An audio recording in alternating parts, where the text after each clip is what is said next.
Welcome back to another unconventional side hustle. Today we're going to be discussing land and how you can use land, raw land, vacant land, to make an extra $2,000 per day, so stay tuned.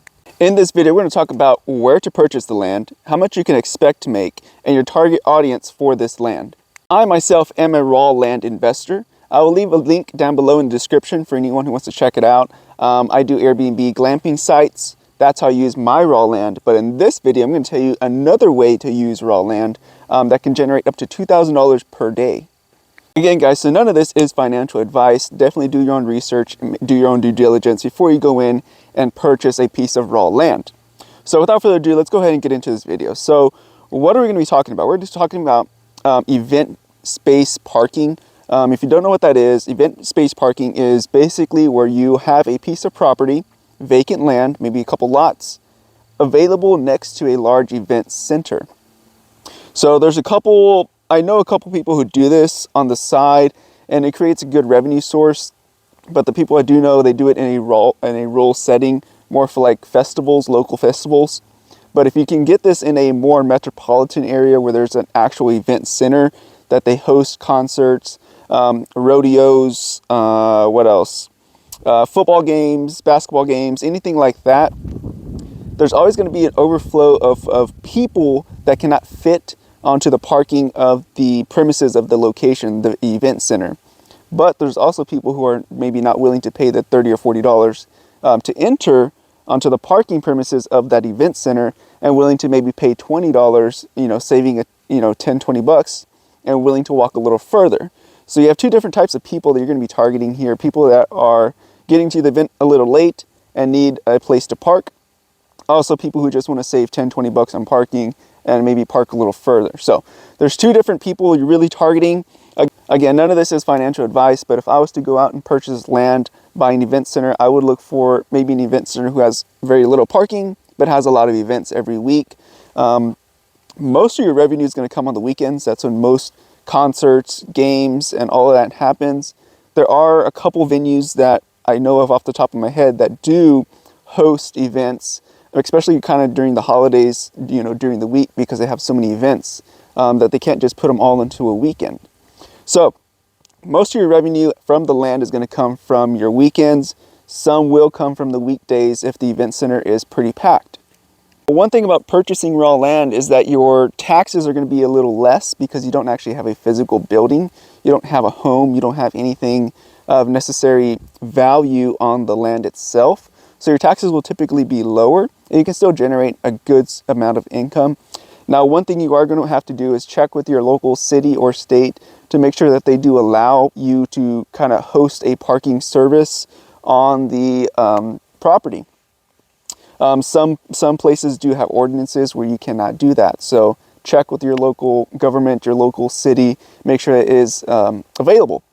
Now, to add to your land, this is just a little tidbit of information. You can actually do like a valet style type of parking situation where you can have people who want to maybe just take off and start going to the event. They can just leave their vehicle. You can go and park it.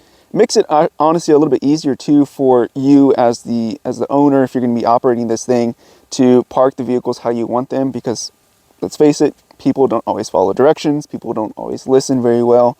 So it gets a little bit more of a cluster there. So now one thing you could also do, because a lot of the people who come to these events usually drive cars. Cars are usually two-wheel drive. So if you have a vacant lot and it's all sand or dirt, and if you have a big rain event, it's going to screw up your parking situation, because now people might be getting stuck.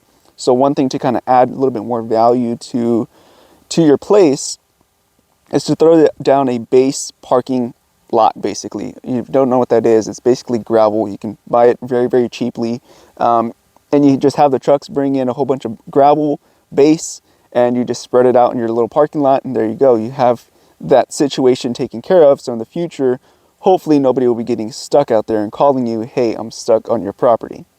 Now, when it comes to looking for a piece of land, like I said in the beginning, you want to find a piece of land that is close to proximity, or in close proximity to the event center that you are targeting. So when you're looking for purchasing a piece of land, you want to find something that is in close proximity to the event center itself, maybe across the street, maybe adjacent to it, something that is in the surrounding area where people can physically park and walk to the event center in a timely manner. You know, you don't want to be parking, 2 miles away and having to walk to the event center, because during the summertime, nobody's going to want to do that. They're going to be sweating their asses off just walking to the event center from your parking spot. So take that into consideration when you are looking for it. Again, none of this is financial advice. Do your own due diligence. But if I was looking to purchase a piece of land, that's what I would look for. Something that is in close proximity, and something that I haven't talked about yet is the size of the lot. You're gonna want a big size lot. You're just gonna be able to make more money this way. You're gonna be able to get more done. You have more room, and things can flow a little better. You don't want a small, tiny lot just trying to pack people in there, because then people are gonna start complaining. You may have accidents. You may have just problems that can occur with a small lot when you're trying to squeeze a lot of people in there to kind of increase your revenue. If you can just get a bigger lot, and maybe it doesn't fill up completely, but at least you have more room for people to back in, back out, because not everyone drives the same, not everyone has the same vehicles.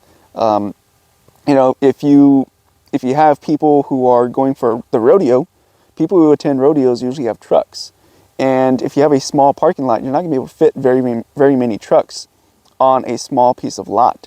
So that's why it's good to just go ahead and put the investment forward and purchase a larger piece of property if you can, obviously, if you have the financial means to do so, because in the event that you have, like I said, like a rodeo or other types of events where a lot of people that attend those events drive big vehicles, you're not going to be able to make as much money because, 2500s, for example, take a long turning radius. So they need a lot more space to turn or to back up and to get in and out of places. So just little tidbits of information to kind of keep in mind when you're looking at purchasing a piece of property in and around a event center. Now, another one is bus parking. There's a lot of event places that kind of fill up with the bus parking. So sometimes there's an overflow, but if you have a big, large lot where a bus can physically get in there and get out of there with no problems, they may be willing to actually pay you to park there as well.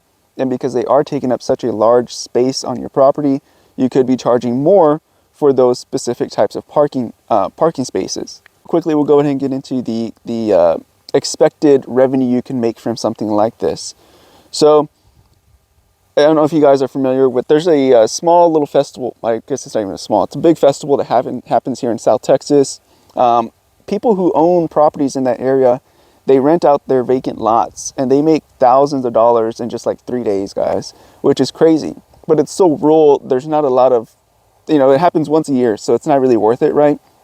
But for someone who has access to like a city lot in like a big metropolitan area, you can make a lot of money, guys. If you have a big enough lot that can fit at least 100 cars on there, at $20 a car, that's $2,000 per day for each event. Now remember, if it's a continuous event or it's an all-day event, you know what I'm thinking, right? Okay, you're gonna have people coming in and out. So as soon as people come out, you can always put more people in. So now your revenue is no longer $2,000, maybe it's $3,000, $4,000 per day for one event. Now usually these all-day events go on for 2, 3, 4 days. So now you double that. So now 2, 4, 6. It becomes pretty substantial when it comes to making money, and it can be definitely life-changing if you use that money correctly. Now, again, not financial advice again, but another trick to finding a good priced property that you can get a good deal on is a property that is just overgrown with just shrubbery, trees, plants, whatever else is growing on that vacant lot. If it has been forgotten, there's a lot of work to be done there to clear it out, right? So you can probably get a better deal on this, especially if you know how to operate the equipment and the heavy machinery to basically clear out that land. You can get probably a better deal on something like that, which those places do exist. They're hard to find, but they do exist. You can get a better deal on it because you have to go in there and clear out everything just to create a parking lot. Now, again, this is very minimal work when it comes to making money. This is a very passive way to make money. Because one, you can hire out these people. You can have somebody checking the gate for people coming in and out, and you don't even have to be there if you don't want to. And it's not like you have an actual structure, a home or a business on the actual land itself. It's, literally 1 or 2 people can operate the whole operation, right? It doesn't take a whole lot of manpower to create a parking lot. So this is a good passive source of income for anyone who already has maybe a vacant lot near a event center, or somebody who is just looking to try to create another stream of income a little bit more passively, kind of free up your time, maybe to escape your 9 to 5.